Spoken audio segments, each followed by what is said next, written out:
Hello friends, இது மகி சமையல் vlog channel. இது பார்த்திங்கன்னா நேற்று ஈவினிங் வெள்ளிக்கிழமை என்னோடய பூஜை நேரத்து விளாக் தான் நம்ம பார்க்க போகிறோம். சாயந்தரம் 6 மணிக்கு வசந்த் டிவியில் கந்த சஷ்டி கவசம் போடுவாங்க, அதை ஆன் பண்ணி விட்டுருந்தேன். அதுக்கு முன்னாடி பார்த்திங்கன்னா இன்னைக்கு காற்று அதிகமாக இருந்ததுனால வாசலில் காலையில் போட்ட கோலெல்லாம் கொஞ்சம் காற்றுக்கு பறந்து போயிடுச்சு. அதனால இப்போ திரும்பவும் சாயந்தரம் தண்ணி தெளித்து குட்டியாக ஒரு தாமரைப்பூ கோலம் போட்டிருந்தேன். வெள்ளிக்கிழமை அன்னைக்கு தாமரைப்பூ கோலம் போடுறது நல்லது அப்படின்னு சொல்லுவாங்க, அதனால் போட்டிருந்தேன். அப்புறம் என்னோடய பூஜை வேலைகள் எப்படி இருக்குன்னு பார்க்கலாம். காலையில் பார்த்திங்கன்னா இந்த 2 தீபம் மட்டும் வச்சு ஏற்றி சாமி கும்பிட்டு ஸ்கூலுக்கு போயிட்டேன். இன்றைக்கி பேரண்ட்ஸ் மீட்டிங் இருந்தது ஸ்கூலில்.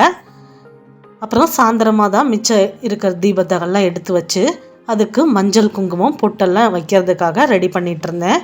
நான் மஞ்சளும் சந்தனமும் பவுட்ரு கடையில் வாங்கி வச்சுருப்பேன். சந்தன பவுட்ரு, மஞ்சள், இது ரெண்டத்தையும் ஒரே கிண்ணத்தில் போட்டு அது கூட பன்னீர் மிக்ஸ் பண்ணி தான் தீபத்துக்கெல்லாம், தீபம், சாமி படம் இதுக்கெல்லாம் நான் மஞ்சள் குங்குமம் வைப்பேன்.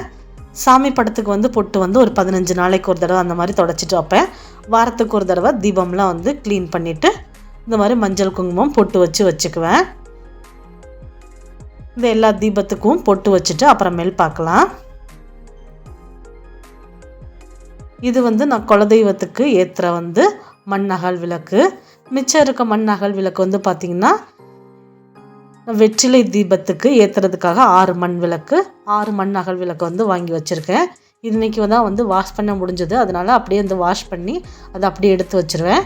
அப்புறம் செவ்வாய்க்கிழமை அன்னைக்கு அதை திரும்ப இன்னொரு தடவை சும்மா தண்ணியில் வாஷ் பண்ணிவிட்டு அப்போ மஞ்சள் குங்குமம் வச்சுக்குவேன். இப்போ ஏற்றுற தீபத்துக்கு மட்டும் மஞ்சள் குங்குமம்லாம் வச்சு ரெடி பண்ணி எல்லாத்தையும் எடுத்து வச்சுருக்கேன். எல்லா தீபத்தையும் வைக்க வேண்டிய இடத்துல அந்தந்த இடத்துல அரேஞ்ச் பண்ணி வச்சுக்கிறேன்.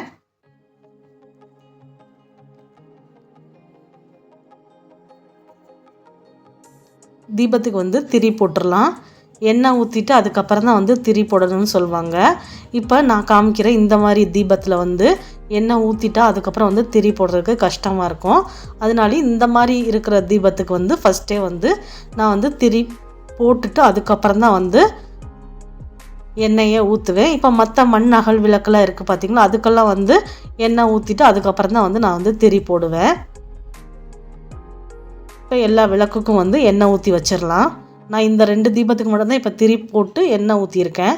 ஏன்னா கொஞ்சம் நேரம் எண்ணெயில் திரி ஊறுனா நல்லா நின்று எரியும். அதனால இப்போ வேறு தீபத்துக்கெலாம் எண்ணெய் ஊற்றிடலாம். எண்ணெய் ஊற்றிட்டு அதுக்கப்புறம் நம்ம திரியை கட் பண்ணி போடலாம். நான் மஞ்சள் கலர் நூல் திரி தான் யூஸ் பண்ணுறேன்.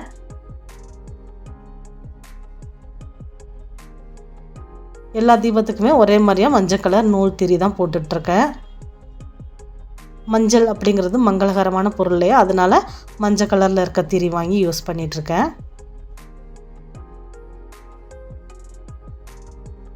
எல்லா தீபத்துக்கும் திரி போட்டுட்டு அதுக்கப்புறம் நம்ம பார்க்கலாம்.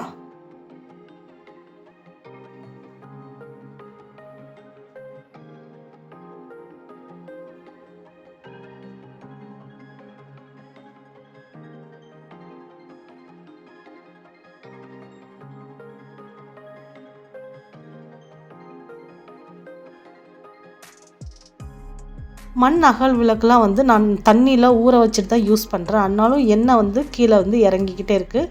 இதுக்கு என்ன பண்ணலாம் அப்படின்னு சொல்லி உங்களுக்கு தெரிஞ்ச விஷயங்களை எனக்கு கமெண்ட் பண்ணுங்கள். இப்போ எல்லா தீபத்துக்கும் நான் பூ வச்சுக்கிறேன்.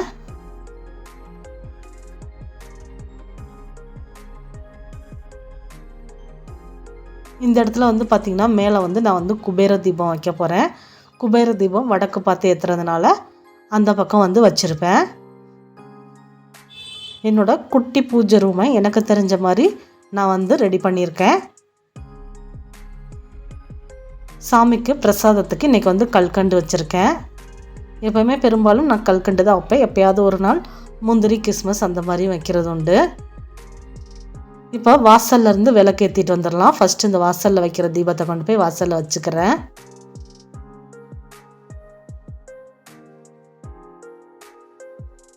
வாசலில் காற்றுக்கு அணைஞ்சிரும் அப்படிங்கிறதுனால மூடி போட்ட தீபம் வாங்கி வாசலில் வைக்கிறதுக்காக இது தனியாக யூஸ் பண்ணிகிட்ருக்கேன். இதுவும் எப்போயுமே பூஜை ரூம்லேயே தான் வாசலில் ஏற்றாத நாட்களில் பூஜை ரூம்குள்ளேயே தான் இருக்கும். பூஜை பண்ணுற நேரத்தில் மட்டும்தான் நான் வாசலில் வந்து தீபம் ஏற்றுவேன். டெய்லிலாம் ஏற்ற மாட்டேன். ஒரு சிலர் சொல்லுவாங்க, நிறையா வீடியோக்களை யூடியூப் வீடியோக்களை பார்த்துருக்கேன், வாசலில் டெய்லி விளக்கு ஏற்றலாம் அப்படின்னு சொல்லி. நான் வந்து பூஜை பண்ணுற நேரத்தில் மட்டும்தான் வாசலில் விளக்கு ஏற்றுவேன். அதுவும் காலையில் சாயந்தரம் மட்டும்தான். மத்தியானம் டைமில் சுக்கரவரையில் ஒவ்வொரு டைம் பூஜை பண்ணும்போது அப்போல்லாம் ஏற்ற மாட்டேன். காலையில் 9 மணிக்குள்ளே பூஜை செஞ்சேன்னா அந்த டைமில் ஏற்றுவேன்.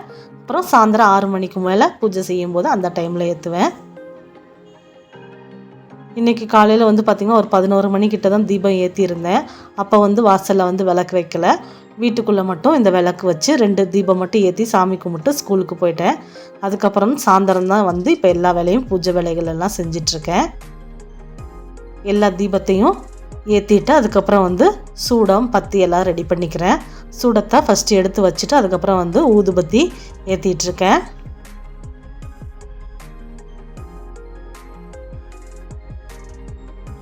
எல்லா சாமி படங்களுக்கும் வந்து ஊதுபத்தி வந்து காமிச்சிடலாம். உட்காந்துட்டே ஒரு தடவையும் காமிப்பேன். அதுக்கப்புறம் எழுந்து நின்றும் ஒரு தடவை எல்லா சாமி படங்களுக்கும் காமிச்சிருவேன் நான் ஊதுபத்தியை. ஊதுபத்திலாம் ஏற்றி எல்லா சாமி படங்களுக்கும் காமிச்சு வைக்க வேண்டிய இடத்த ஊதுபத்தி வச்சுட்டு அதுக்கப்புறம் பார்த்திங்கன்னா நான் வந்து கந்த சஷ்டி கவசம் புக்கு வச்சுருக்கேன். அது எப்போவுமே சாமி கும்பிடும்போது அந்த கந்த சஷ்டி கவசம் வந்து ஃபுல்லாக படிச்சுட்டு அதுக்கப்புறம் தான் வந்து பார்த்திங்கன்னா நான் வந்து சாம்பிராணி தூபம் வந்து போட வந்து ஸ்டார்ட் பண்ணுவேன். ஏன்னா சாம்பிராணி தூபத்தோட அந்த வாசனை வந்து நம்மளை அந்த கந்த சஷ்டி கவசம் பாடல் படிக்க விடாமல் ரொம்ப டிஸ்டர்ப் பண்ணிகிட்டே இருந்தது. ரொம்ப மூக்குக்குள்ளே போய் அந்த வாசனைகள் வந்து ரொம்ப சின்ன பூஜை ரூமாக இருக்கனால மூக்குக்குள்ளே வாசனைகள் போய் வந்து என்னால் படிக்க விடலை. தசங்கம் பொடி இருந்தால் ஃபஸ்ட்டு வந்து தசங்கம் பொடி ஏற்றிடுவேன். என்கிட்ட இப்போதைக்கு இல்லை தசங்கம் பொடி, அதனால் வெறும் ஊதுபத்தி மட்டும் ஏற்றிட்டு அதுக்கப்புறம் கந்த சஷ்டி கவசம் படித்து முடிச்சுட்டு அதுக்கப்புறம் தான் வந்து பார்த்திங்கன்னா நான் வந்து சாம்பிராணி வந்து ஏற்றி எல்லார் பக்கமும் காமிச்சிட்டு அதுக்கப்புறம் வந்து நான் வந்து பார்த்திங்கன்னா கற்பூர ஆராத்தி சாமி காமிச்சிட்ருக்கேன்.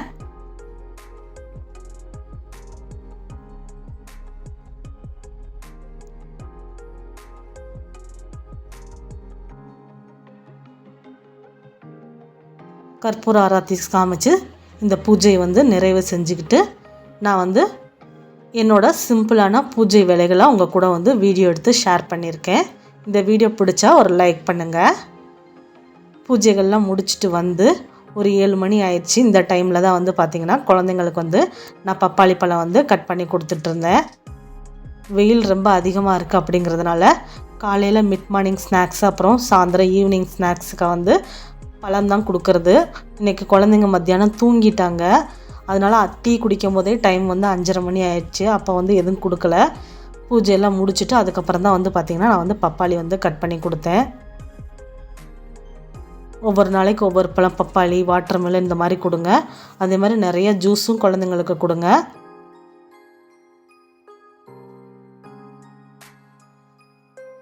என்னோடய சின்ன சின்ன ஈவினிங் டைம் விலாக் வந்து உங்கள் கூட ஷேர் பண்ணியிருக்கேன். இது உங்களுக்கு பிடிச்சிருந்தா ஒரு லைக் பண்ணிக்கோங்க. நம்ம மகி சமையல் விலாக் சேனலை சப்ஸ்கிரைப் பண்ணிக்கோங்க.